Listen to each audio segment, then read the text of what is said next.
Good morning, everybody. Welcome to another edition of Coffee with Cory. I'm your host, Cory Smith, here to discuss some NC State men's basketball.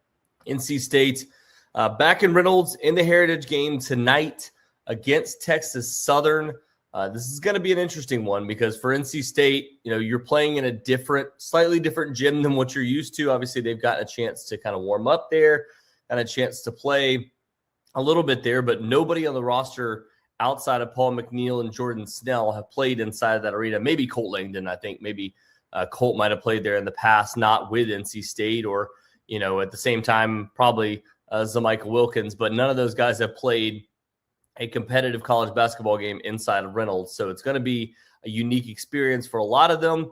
But as far as what I'm looking for in this game, really, it's about NC State going out, being the dominant team you're supposed to be, getting some things kind of worked out, still getting some of those kinks figured out. I don't expect to see, guys like Darian Williams, even Q and some others play like a ton of minutes. You expect them to kind of play the same roles they did against Liberty, probably come out first half playing a good amount of minutes, and then the second half, maybe see them play, 5 to 10 minutes and then allow for other guys to get opportunities to be able to kind of work things out as well. I forgot I actually had the coffee here, so I want to drink a little bit. So as far as players that I kind of see coming, having a breakout game in this one, I mentioned it a couple of times.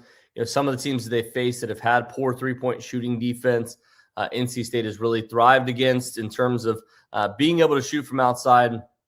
Texas Southern right now allowing teams to shoot 35.2% from outside. That's 250th in the country. So, I've said it multiple times. I'm still waiting on that kind of breakout game for Paul McNeil again. Obviously, he had, a good first 3 games and then go into Maui and he had a good game against Texas.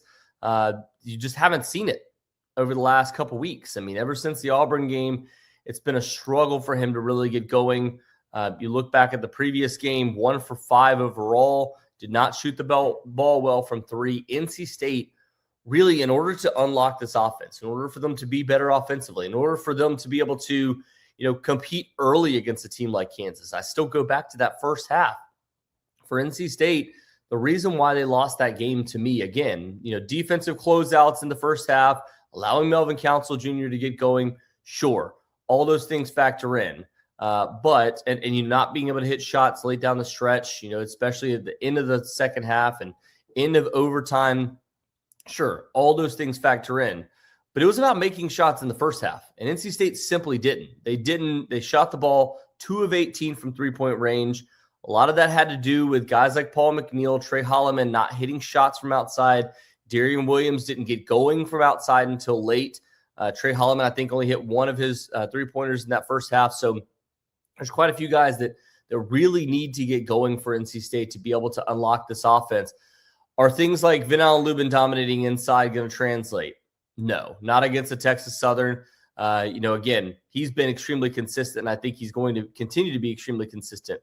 But you really need a guy like Moussa Sanye to get going. I think you see a lot of minutes from him tonight. I think you see a lot of minutes from Paul McNeil, 2 guys that they just need to build the confidence. You need to get them going at this point because it doesn't get any easier. You have Ole Miss on Sunday, which Ole Miss has been an up-and-down team, has lost 4 out of the last 5 games, so not looking great for them and not looking like a great, quad 1 or quad 2 win. Potentially could fall into the quad. I think it'll probably be quad 2 still, especially at being neutral court, but you're not going to be able to move that up to a quad 1 at any point. So you really need to get a guy like Paul McNeil going in this game.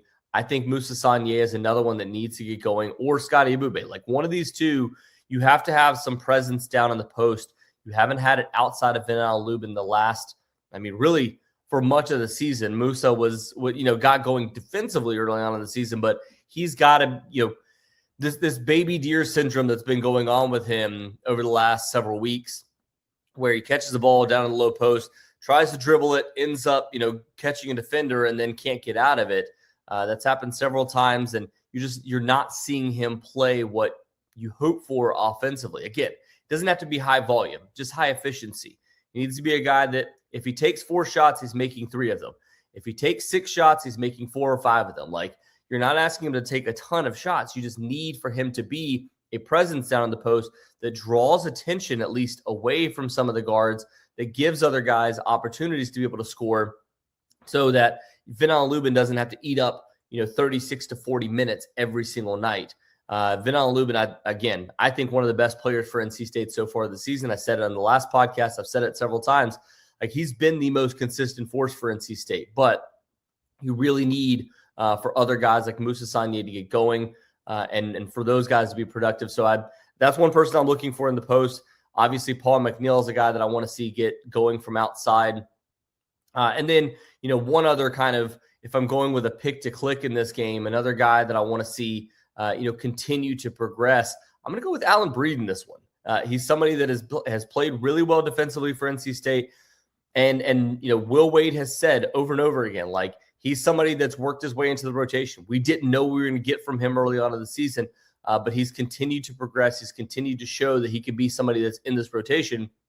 As you're trying to fill out that 8-9-man rotation, if Allen Breed wants to continue to be in that rotation, which I think he will, he's got to show a little bit more offensively, I think, from that standpoint. So I do think you're going to see a little bit more from him in this game. Again, those three are the ones that I'm looking for in this one. But the big thing for NC State in this one, again, just to go out, have a dominant game, look the part of what you were earlier on in the season. I think there's some question marks surrounding this team right now. Obviously, the fact that you've lost 4 games, the fact that you've lost all of the quote unquote meaningful ones against high major teams, I would still put Boise State, VCU right in that argument in terms of meaningful games. And Liberty, just outside of the top 100 right now in the net, probably should be moving up in there once they get into a conference play. So I think you do have 2 or 3 quality wins to this point, but you need some meaningful ones. You need some wins over teams that are potentially going to be in the NCAA tournament. You're not going to get that tonight. Now is about setting the stage, setting the table, however you want to say it, to be able to prepare for those games down the stretch. So again, I think it's pertinent for guys like Moussa Sanye to get some confidence. Paul McNeil to find his 3-point stroke again. I don't say his stroke is still there. It's just the confidence that he needs from outside. It's getting some of those shots in, seeing them go in, and then that way that translates to back to Greensboro, where last time that he was in Greensboro, he made a 3-pointer to win a game. Yes, it was an exhibition game. Yes, people kind of forget that what he did earlier on in the season just because of the fact that he's had some negatives. And I think people are kind of doing the same thing about Darian Williams. They're going, oh well, he's not what they paid for. He's not.